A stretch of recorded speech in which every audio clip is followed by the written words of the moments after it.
I just need somebody to listen to me. Even if you think I'm mad. I'm literally at the point that I don't care anymore. Everything changed ever since that thing showed up, and now it won't leave me alone. It all started a couple of months ago. God, it feels like longer than that now. I was going about my morning routine as normal. I'd woken up a little later than normal, so rather than having breakfast at home before going to work, I decided to pick something up at my local cafe. It was on the way to work, and normally not too busy at this time in the morning, so I'd have plenty of time for a bacon sandwich and an espresso to wake me up. Walking into town, I cut through the bustling crowds of people heading to their 9-to-5s. I was making good time, and I could see my destination just ahead of me. The sign in the window of the cafe promising warmth and sustenance. Thoughts of that bacon sandwich caused me to salivate. Just as I was about to approach the door, my attention was suddenly captivated by an odd whimpering sound coming from my right. It seemed faint and quiet, like a pained animal. It was definitely odd, to say the least. Curious, I followed it, leading me to the alley just beside the cafe. It was a high-pitched, pained noise that seemed to be reverberating from the walls further within. Whatever was making it obviously needed help, but deep down, there was something about it I couldn't quite put my finger on. Tentatively, I slowly poked my head around the wall, bringing the narrow alleyway into view. The buildings pressing in on both sides seemed to loom over the thin concrete floor, speckled with bins and other rubbish. It seemed still and quiet, except for the noise. As I looked further along into the alley, the hairs on the back of my neck seemed to stand to attention as a strange feeling washed over me. It was almost eerie. Movement to the left caught my eye. A quick rustling of a bin bag. Focusing on it, my mind raced with possibilities as to what could be responsible, and that feeling of unease began to snake its way up my spine. Then, something emerged from behind one of the bins. I jumped with a start, my heart pounding in my chest until, with relief, I realized what it was. A stray dog. Mangy and malnourished, the poor thing looked as though it was starving. Its flea-ridden fur was matted, and its skeleton was clearly visible under the taut skin, attempting to force its way out. A mixture of both pity and disgust bubbled in my stomach as I watched it struggling to stand. I felt sorry for the poor thing. It obviously needed help, and it didn't look like it had long left. Hell, it looked half dead already. Who knows how long it had been out here for, or when it last had a decent meal. Maybe if I could get it to come to me, I could take it to a shelter or something. At least get it something to eat, I thought. Squatting down on my heels, I held out my hand, gesturing to the dog, trying to be as non-threatening as possible. I made all sorts of soft cooing sounds in an attempt to coax the poor creature from its hiding place. As it raised its head to me, an eerie feeling washed over me. It fixed me with its cloudy, dead gaze. I can't explain what it was. It was almost like it was looking into me, like there was something just beneath the surface of those glassy orbs. Like they weren't its eyes. Shuddering, I tried to shake the feeling off. It was just a stray dog, I kept telling myself. It was obviously going blind. It needed help. I needed to help it. Continuing with the cooing sounds and clicking my tongue, I watched as the dog slowly lowered its head and began taking a cautious step towards me. It seemed to shiver with each step, as though fighting with all of its might not to collapse underneath its own weight. The poor thing was obviously terrified.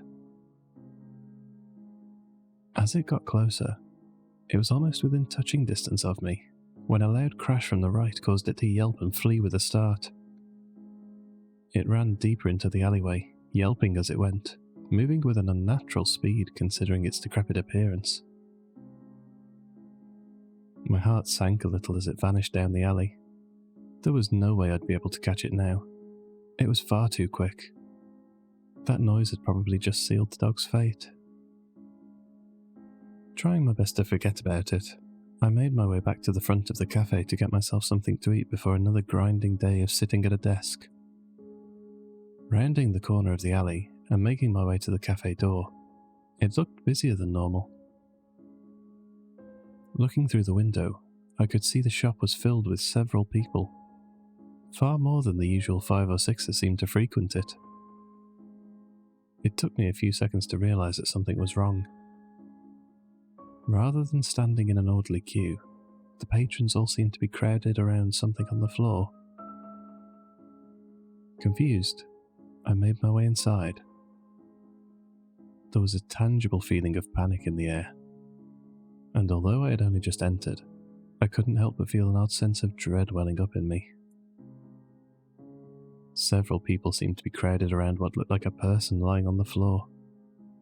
Some were crying, some were attempting to give CPR, while others were making frantic phone calls. The frantic energy in the air was overwhelming. My mind flashed back to the crashing noise in the alley, and I couldn't help but wonder if it was somehow related. Shocked by the scene in front of me, I backed away into the corner of the shop as another customer frantically brushed past me, knocking me into another bystander. They seemed to stand there, still as the dead, not registering my impact. Their eyes were fixed, watching the scene unfold before them. "What's going on? What happened?" I asked, a note of panic in my voice betraying my composure. "The server," they said in a far-off voice, as though deep in some kind of trance.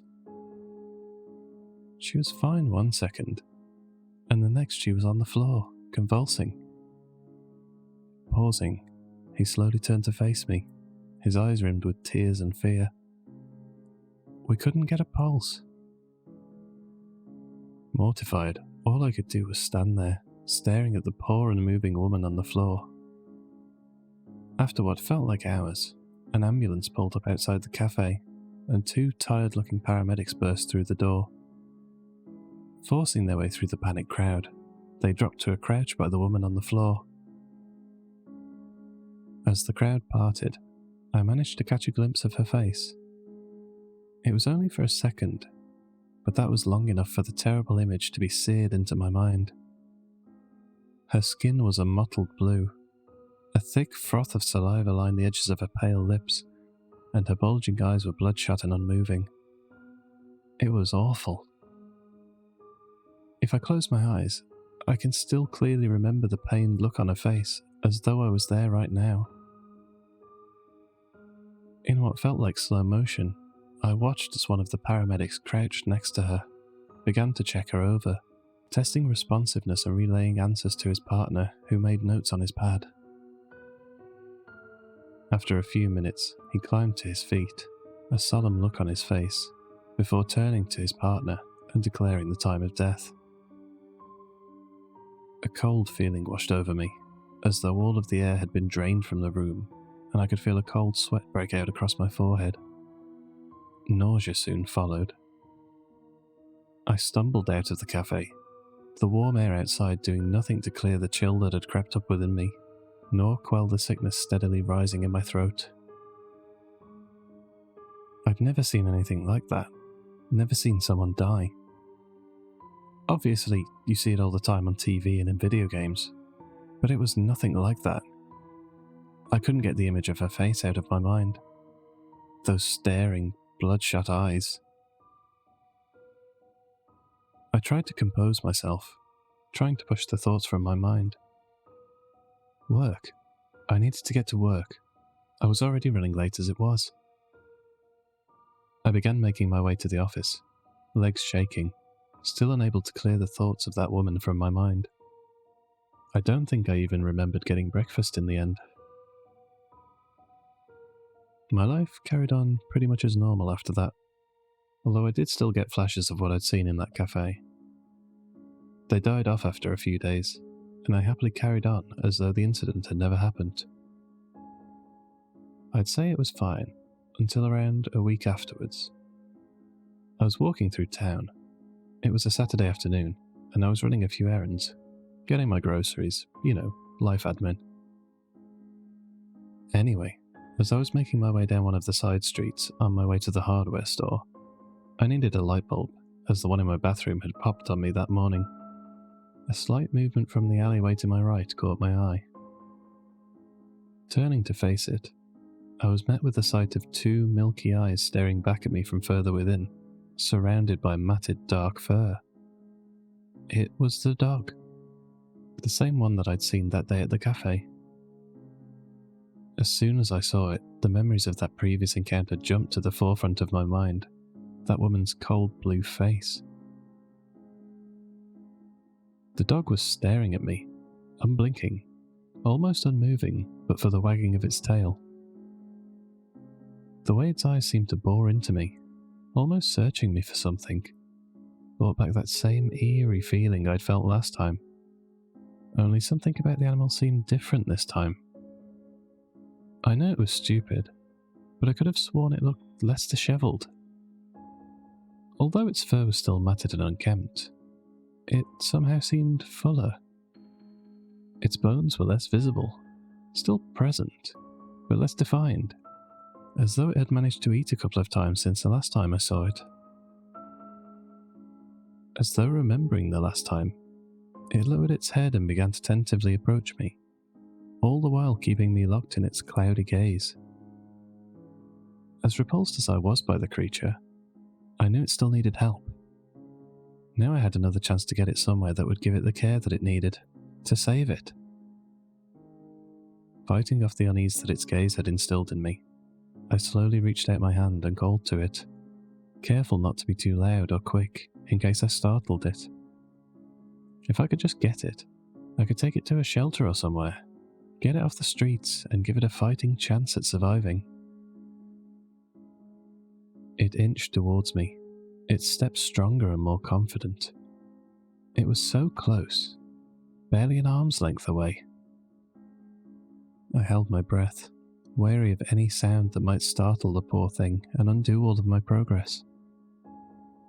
I was just about to touch my fingers to the mangy fur on the poor creature's head, when a loud screeching of tires, followed by a heavy thump of metal on metal and smashing of glass, exploded from behind me, echoing between the walls of the alley. I reeled around, heart thumping, frantically scanning for the source of the noise. The dog, obviously startled by the cacophony, bolted past me and out into the street, running with that same unnatural speed before disappearing around the corner of the alleyway. I barely noticed as it brushed past my legs. I was transfixed by the sight before me. As I slowly made my way out of the alley and onto the street, the full impact of the horrific scene before me took hold as fear and confusion welled up in me.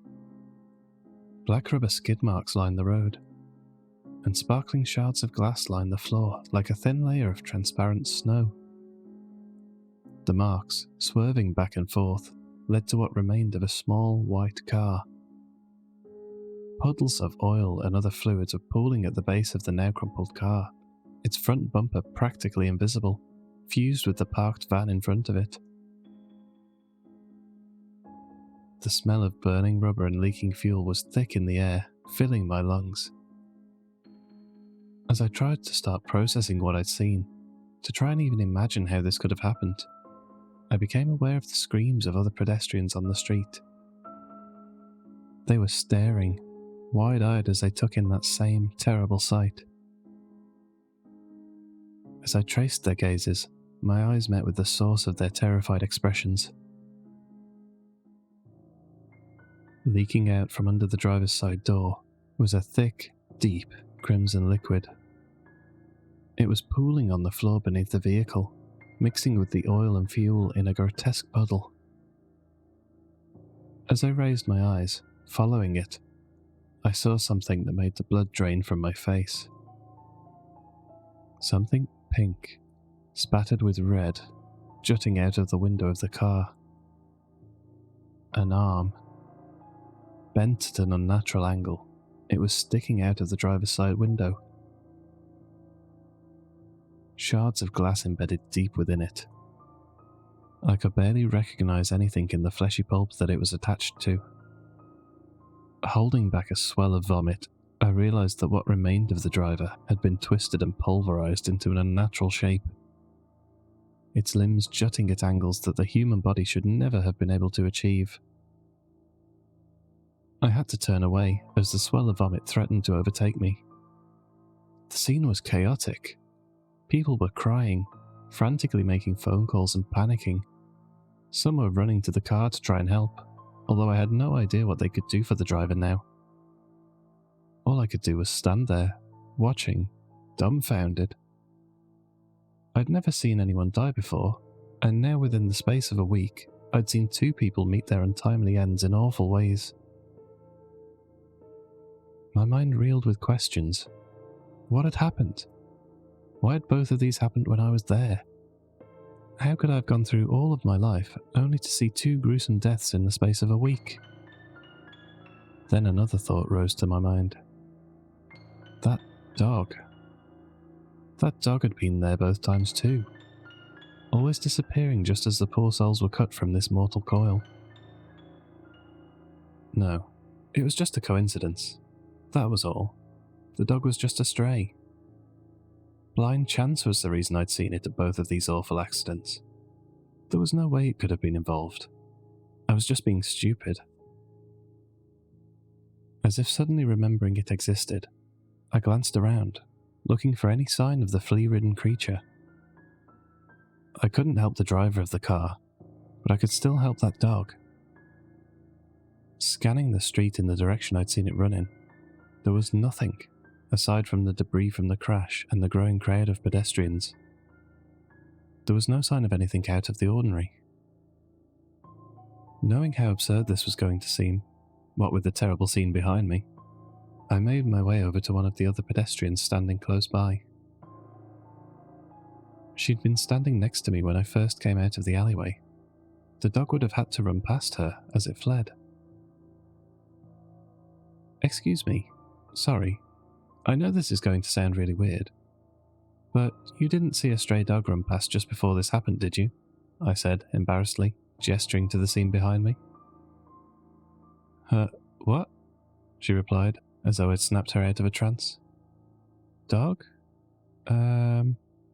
Distracted, she tilted her head in thought, not taking her eyes from the crash. "Nope, sorry, I didn't see any dog." She must have missed it, being distracted by the crash. I couldn't say I wouldn't have been the same. It probably ran past her as she was watching the carnage, and she didn't even realize. I mean, it was just a dog after all. Still, I couldn't help but dwell on the fact that it had still been there both times. A shudder ran down my spine as I remembered the eerie feeling it had instilled in me with those cloudy globes of its eyes. The police arrived shortly afterwards and ushered the crowd away, cordoning off the entire area with "Do Not Cross" tape. My mind was filled with images of the crash and the blue face of the cafe worker as I tried my best to carry on with my day. I made it 3 more days after that. 3 more normal, uninterrupted days before things got worse. I'd arranged to drop my car, a small Ford Fiesta, in at my local garage for its yearly servicing. It was a bit out of the way, being on the other side of town, but Carl had done it for me every year previously. He was a bit unkempt and untidy, but he was thorough, and I trusted him implicitly. Setting off earlier than usual, I made my way across town before pulling into the long country road leading down to Carl's cars. Turning the corner into the courtyard of the garage, I was met by the familiar sight of several cars, all left scattered about the lot with no rhyme or reason as to their positioning. As I pulled in, I saw Carl tinkering away under the hood of an older-looking Mercedes, his greasy hands tightly forcing a socket wrench against something that didn't want to budge. He lifted his head, hearing the sounds of my engine, and waved as he saw me, a large smile lighting up his aged features. He always seemed genuinely happy whenever a customer came to his business. It was another reason I came to him year after year. Pulling into an empty space and setting the car in park, I did one final check to make sure I'd taken out everything I needed. I intended to leave the car with Carl, take the nearby bus back to town, wait until Carl called me to say it was done, and pick it up later. When I was sure there was nothing else in the car that I would miss, I got out and started making my way over to him. He greeted me warmly, wiping the sweat from his brow as he did so, leaving a greasy trail behind. He didn't seem to notice. His skin was leathery and tanned, years of damage from the sun clearly taking its toll. He asked me how things had been since last year, and I could tell from his tone he was genuinely interested. Despite his rugged appearance, he had a way with people. I explained about the events of the past few weeks and how they'd been constantly playing on my mind. Awful shame that. There's no rhyme or reason to how the universe works sometimes, he said, shaking his head, a pensive look spreading across his heavy features.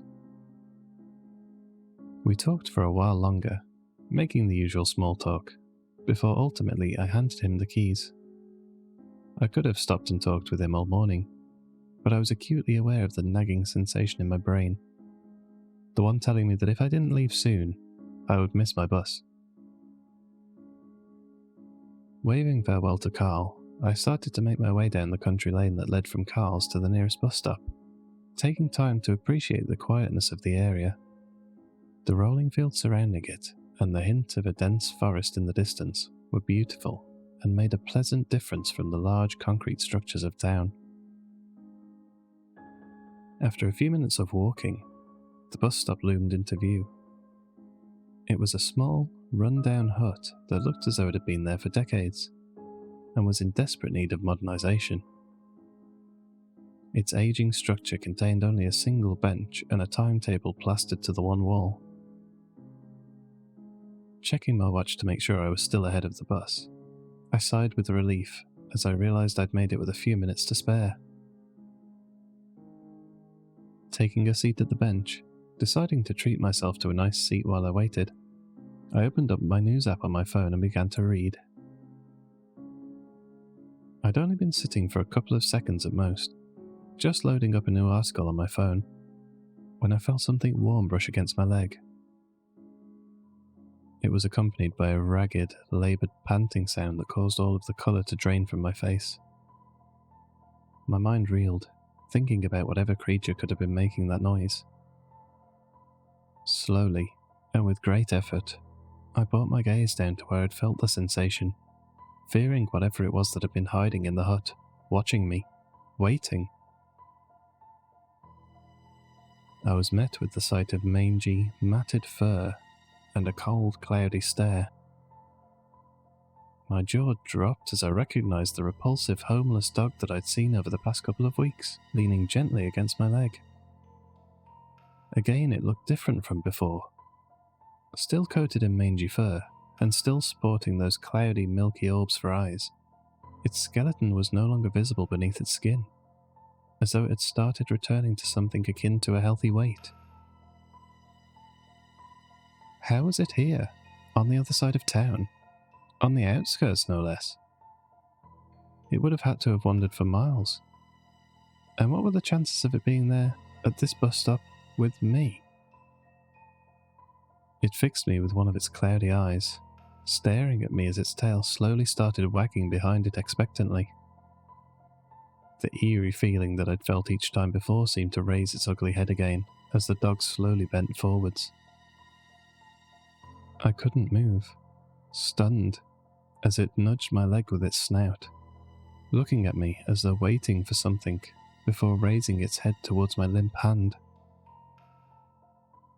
Still not quite understanding what was going on, I slowly reached my hand down, feeling the matted, unwashed fur crunching as, with a shiver, my fingers began stroking its head. All the while I was aware of how matted and unkempt its fur was as it tangled around my fingers, sending shivers of revulsion through me. The dog opened its mouth and began to let out that same laboured panting that I'd heard when it brushed against my leg. As the stench of its breath hit my nostrils, it was suffocating. I nearly gagged. I know dog's breath normally stinks, but this was rotten, like something in the late stages of decay. It was almost toxic. There was something about this dog that didn't sit right, something I couldn't explain. I found myself staring into its cloudy eyes, almost transfixed, unable to pry my gaze away. It was as though there was something there in them, something hidden, just beneath the milky white, just out of sight. The loud hiss of hydraulic brakes snapped my attention back to my current surroundings, ripping my gaze from those unnatural eyes. Snapping my head to the right, I saw the bus lowering itself down as its sliding doors spread open for me. Quickly turning back to the dog, I was shocked to find only empty space next to me, my hand floating in the air where that mutt had been just moments ago. A shiver ran down my spine as I realized with confusion that the hut was empty. Other than me standing there was no sign anyone had been there at all. Shaken, I turned away, stepping into the bus's cabin as the doors began to slowly close behind me. As I was getting my change to pay for the journey, I asked the bus driver if he'd seen the dog, seen which way it had run when he pulled up. Even though it had freaked me the hell out, it still needed help. It seemed to be doing better each time I'd seen it, but if it stayed out here, chances are it would definitely die. Not that there was anything I could do for it now anyway. What he said made my strength leave me, and I suddenly became aware of exactly how heavy my body was. Quickly paying for my ticket, I staggered deeper into the bus before collapsing into a seat, unsure of how much longer my legs would have held out. My mind was reeling as that sentence replayed over and over in my head. "I didn't see any dog, mate. Just you waiting in the hut." As I sat there, staring at the passing fields slowly being replaced by the concrete buildings of my town, the vibrations of the bus rising through me, I couldn't help but think about that dog. How had the bus driver not seen it? It had been standing right next to me as he pulled up. I was stroking its head.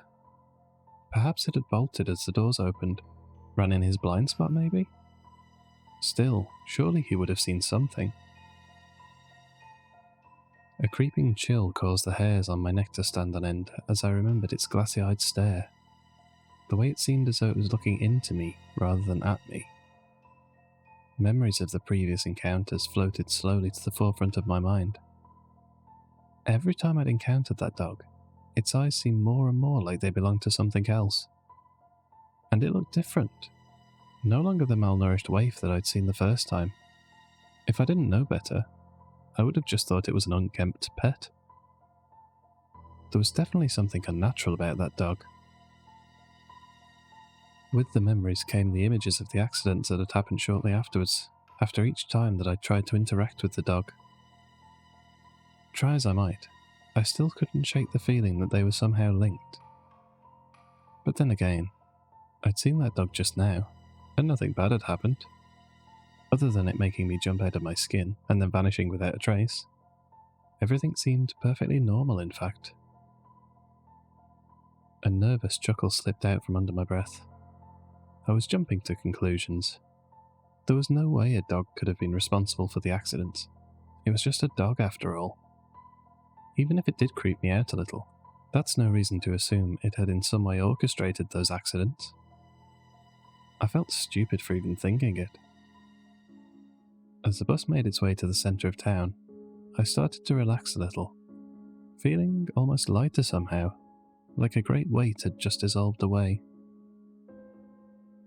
Going about the rest of my day, I eagerly awaited news of my car, checking my phone every now and again for a text from Carl. Although I didn't live too far away from town, I felt trapped without it. Although it had only been a few hours, I think I was missing the sense of freedom that it brought.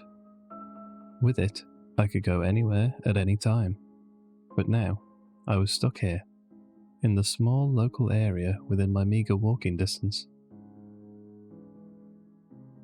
Checking my watch again, I noticed that I was getting slightly more anxious with each passing second. I tried my best to keep the car in the best condition that I could, so I wasn't expecting anything to come back from the service other than the usual things like oil changes and new filters. There were a lot of cars in the lot as I pulled in, but still, Carl never normally took this long. He was always pretty prompt with me. He must just be busy, I reassured myself, remembering exactly how many other cars had been crammed into the yard of the garage. He's obviously stuck on another one that's taken him longer than he thought or something.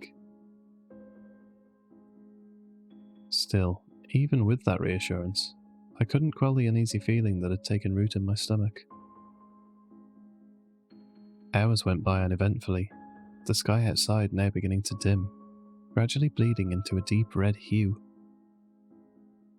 I'd still not heard anything about my car. There was no call from Carl to let me know it was done. Hell, there wasn't even a call to say that he was running late. Nothing. The uneasy feeling that had taken root in my stomach earlier in the day had now transformed, blooming into a sickening worry that grew more oppressive with each passing minute. My gaze was fixed, staring at my phone. I'd been tossing around the idea of calling Carl, just for any kind of update. Anything, really. This really wasn't like him at all. He'd be closing up shop soon, so that would leave me with hardly any time to get there if he had finished with my car. He was cutting it fine.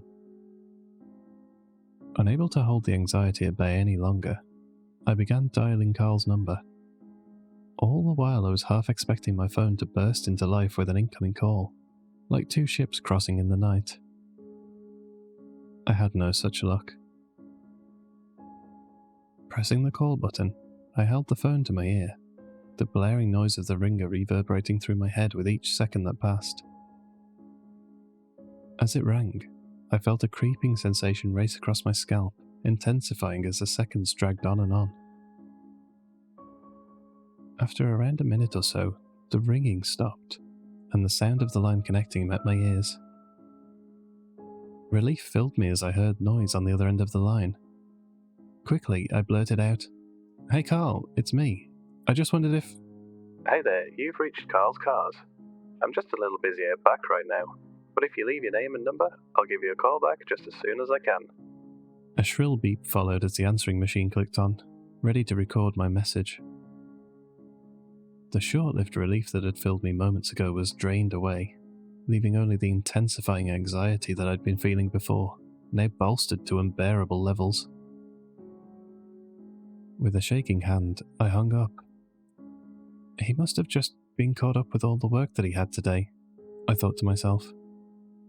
That had to be it. He's probably finished up for the day and forgotten to call. Yeah, that's definitely it. I'm just being silly, I tried to reassure myself. Still, the worry in my stomach was there, ever present, like a dense weight constantly clawing for my attention. I found myself unable to relax for the rest of the evening. Try as I might to quiet them with movies, video games, or reading, my thoughts were a writhing mass, stealing my attention away from any potential distractions. My wife, who could tell that something was wrong, tried her best to comfort me and provide some kind of escape from the way that I was feeling. But regardless of what she tried, or how long I'd be able to banish the anxious feelings for, they always came back. I couldn't help but feel like something was deeply wrong. I had no grounding for it, other than the fact that Carl was normally quite punctual, but I just couldn't shake the feeling. It had wormed its way into my head and was taking up permanent residence. Then, that dog floated to the forefront of my mind, its cloudy eyes staring. The eerie feeling in the pit of my stomach coming back, and my already anxious brain started making all sorts of insane theories. Could the dog be connected in some way? It did seem like whenever I saw it, something bad seemed to happen. So maybe this was another event in that ever-increasing chain. Maybe it had done something. Maybe that's why Carl hadn't called. Maybe it had caused a crash by his garage or something. I stopped that train of thought dead in its tracks. It was just a bloody dog. What was wrong with me? I was just getting myself worked up. I'm sure that Carl would call me in the morning and explain that he was busy or something. Something reasonable and rational, and not worth me losing sleep over. With that final thought, I noticed that the sky was now pitch black. Checking the time on my phone, I jumped with a start. It was nearly midnight. I'd been sitting here for hours, and my wife has long since gone to bed, leaving me the only one awake in the otherwise silent house. Frantically, I got to my feet and started my nightly routine, making sure all of the curtains and doors were locked before brushing my teeth and getting into bed, being as quiet as I could so as not to disturb my wife's slumber. Although the feeling of unease was still clawing at my mind, it was soon overpowered by the wave of sleep that slowly washed over me. The screaming beeps of my alarm dragged me from a dreamless sleep, snapping me back into the waking world with a start. I felt exhausted, drained, like I'd hardly slept at all. As the last hazy remnants of sleep began to slide away, they were slowly replaced by the creeping anxiety I'd felt the night before.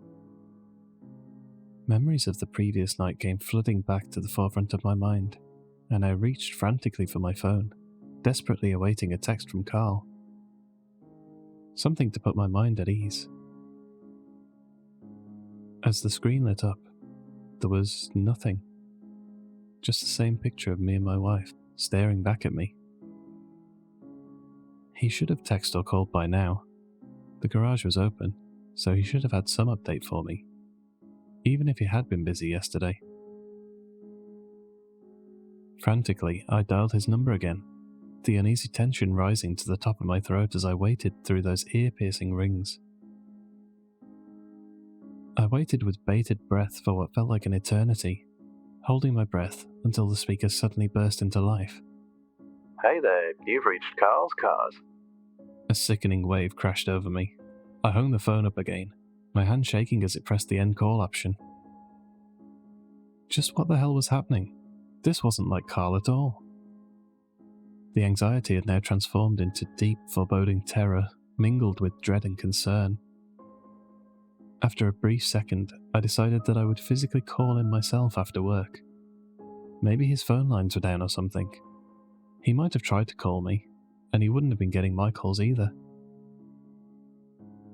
I was sure I'd get there and he'd be fine, putting to rest all of the insidious thoughts that were whirling around in my mind as he fixed me with that same warm smile that he always wore.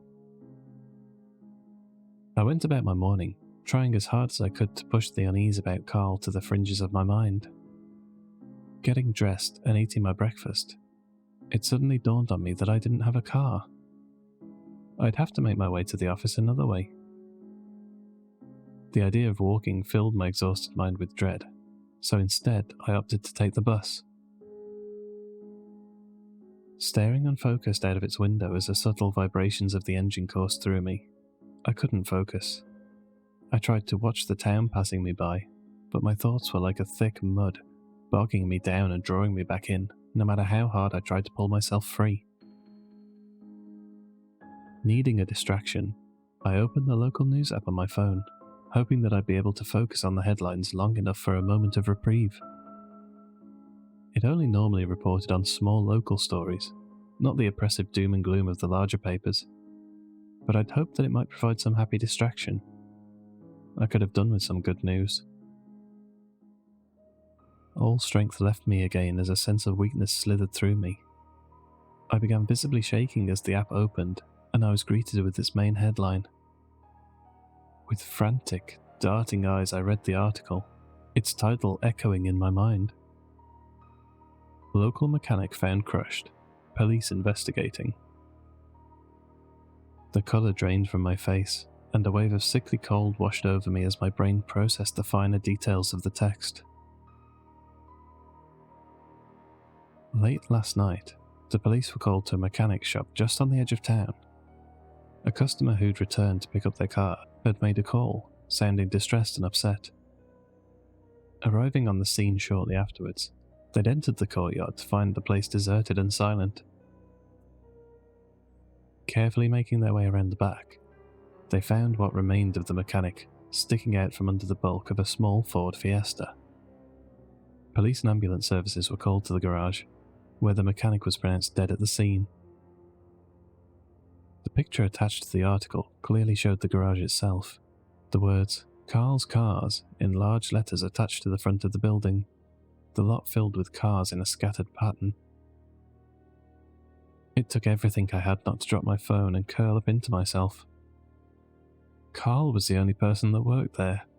There were no other mechanics. He'd been the only one there for years. He did everything himself. A cold chill ran through my numb form as I realised that the phone was ringing out when I tried to call him last night. Carl was likely trapped beneath the huge hulking mass of what I could only assume to be my car. It would slowly crush him as he reached out, trying with all his remaining might to get to the phone, to let someone know he needed help, but unable to free himself from the mass of metal set on ending his existence. As my eyes focused on the picture again, a small detail caught my eye. Sitting there, in the gaping doorway to the garage, was a shabby-looking dog with matted fur.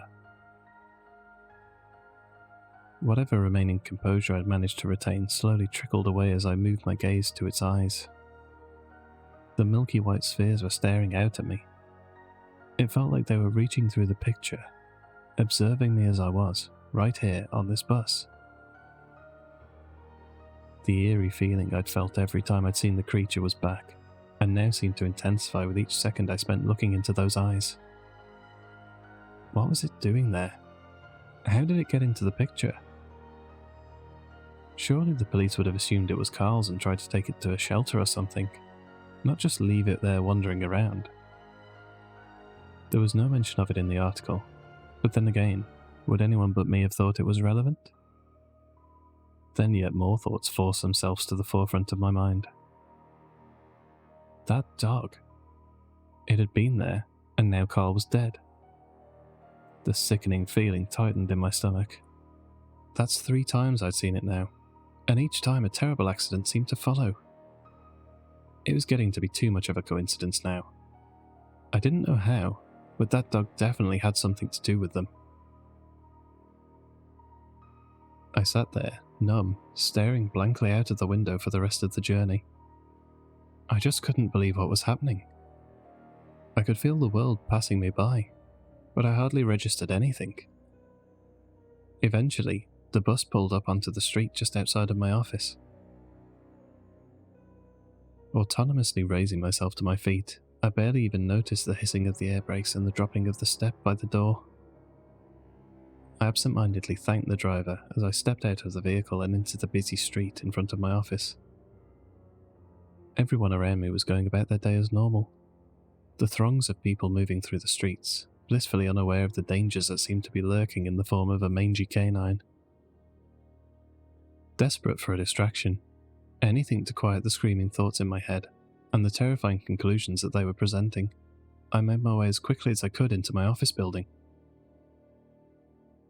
Setting up in my cubicle, I began to log into my computer, hearing all of the beeps and whirs dragging me back to my current surroundings as my manager poked his head around the corner, a large grin across his face.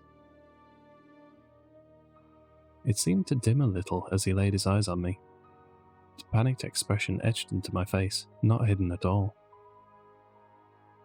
Stepping into my cubicle and taking a seat on the edge of my desk, he proceeded to ask me if everything was okay. I didn't know how to respond to him. What was I supposed to say? I didn't know how I could answer that question without anyone thinking I was mad. Sighing defeatedly, I explained about the article I'd read this morning on the bus, about the mechanic, explaining that I'd only seen him the day before, and that the description of the vehicle that had crushed him sounded too much like mine to be anything else. My hand was still trembling as I handed him the article to read. Expressing his sympathies, he looked at me, concerned for a second, before taking it and skimming through it. Unnerved, He handed the phone back to me. You sure you're alright? You can take some time off if you need to get your head straight. Don't worry about this place. We'll still be the same burning dumpster fire as we've always been. I appreciated his concern and kind offer. Although I knew I needed a distraction, I didn't know what use I would be with my brain in this current state. I'd probably end up doing more harm than good. Slowly, I began packing away my things again, thanking him and letting him know I should be back tomorrow. I just need a bit of time, I think. That's all, I said. I'm sure I'll be fine. Although in truth, I had no idea how I would ever feel fine again. I know I couldn't tell him what I really thought. About the dog. About how it was all because of it that this had happened. Still, I felt like I needed to say something, even if it didn't explain exactly how I really felt. Even if it was just to get the slightest bit of this off my chest. That's a weird-looking dog in the picture, huh? I said, feigning a chuckle as I spoke. Feels like it's looking right into your soul or something. Dog? I don't get you, he responded, confusion spreading across his face. In the picture, sat in the garage, staring at the camera. It creeped me out a bit when I first saw it. His confusion evolved into an expression of pity as I showed him that picture again. You should go get some rest. If you've gotten to the point where you're seeing things, then that's a sure sign you need a nap. Now go home and try your best not to think about it too much. He slapped his knees, wishing me all the best before getting up and leaving my cubicle, his words repeated in my head like a skipping record. Seeing things. Had he not seen the dog? It was definitely there, right in the middle of the garage door. Glancing down at the image in the article again, I stared at the picture, hoping that I wasn't going insane. Those dead, milky white eyes stared back up at me, drilling into me through the screen. It was definitely there, wasn't it? It had to be. Gathering up my things, I proceeded home. All the while the thoughts of the morning's events were whirling around like a maelstrom that I could not control. Hey, you're back early. Everything okay? My wife asked as I made my way through the front door. She looked concerned. It hadn't been more than 2 hours since I'd left for work. She knew something was wrong. She was perceptive like that, always seeming to know what I thought, even if I didn't say anything myself. I broke down there and then. Her act of kindness proved too overwhelming for my already taxed emotions. Her face changed to one of pity and worry as I told her everything. Each time I saw the dog, the cafe, the car crash, the garage, everything. She embraced me tightly, the scent of her coconut shampoo filling my nostrils, and for a moment, just a moment, my fears ebbed away. After a few short minutes, she broke away from the embrace, taking a step back and looking me in the eyes. Oh, honey, I'm so sorry. That must have been horrible. No wonder your thoughts are all over the place. You should get some rest and try and process what you've seen. She seemed to pause briefly, as though she wanted to say more, weighing up in her mind if it was a good idea. Also, and only if you're okay with it, I can start looking for therapists?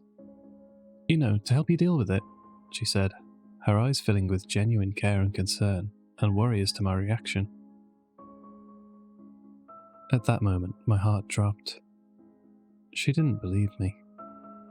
That is to say, she believed that I'd seen all of the accidents, but she didn't believe that I'd seen that dog, or that it had anything to do with them. She obviously thought I was breaking, unable to deal with what I'd seen. As much as I loved her, and knew that she was only thinking of what was best for me, I couldn't help but feel alone, isolated and helpless. Deflated, I resigned myself to attempting to sleep, telling her I'd think about therapy. Her face eased as I gave my response, settling all the worries that she had. I had no intention of looking into it. I knew what I'd seen, but I knew she'd worry all night if she didn't think I was at least trying to get better. I lay there in bed, staring at the ceiling, but like sand slipping between my fingers, sleep eluded me. I felt so alone, so confused. I needed someone to talk to. A thought flashed through my brain. Something I'd not thought of for a long time. Memories of my uncle. I'd not seen him for years. I couldn't remember him too well, but from what little I could recall, he'd become a bit of an eccentric as he aged. Like a lot of people with too much time and money, he'd gotten into the spiritual and occult, even going as far as performing his own seances and rituals. All of the things that my parents had dismissed as silly or make-believe at one time or another. We'd stopped visiting him a few years after that. I don't know exactly why. All I know is that it followed an incident that happened between him and my parents that they refused to tell me any more about. I in no way believed in anything as mundane as spirits or ghosts. But there was something about this dog, about what happened whenever I saw it. Once or twice, I could chalk that off as a coincidence. But every time I'd seen this thing, someone had died. If there was ever a case for the supernatural existing, this had to be it. It was as good of an explanation as any. I lay there, toying with the idea in my mind, tossing it back and forth, unsure if I should act on it or throw it to the recesses of my mind to gather dust and be forgotten. To hell with it. What do I have to lose? I said out loud to no one in particular. And just like that, it was decided. I would visit my uncle and find out what he may know. Hopefully he'd be able to give me some answers as to what the hell this goddamn thing was or what was going on. I really wish things had turned out differently. That I'd maybe done something differently. But hindsight's always a luxury that comes too late.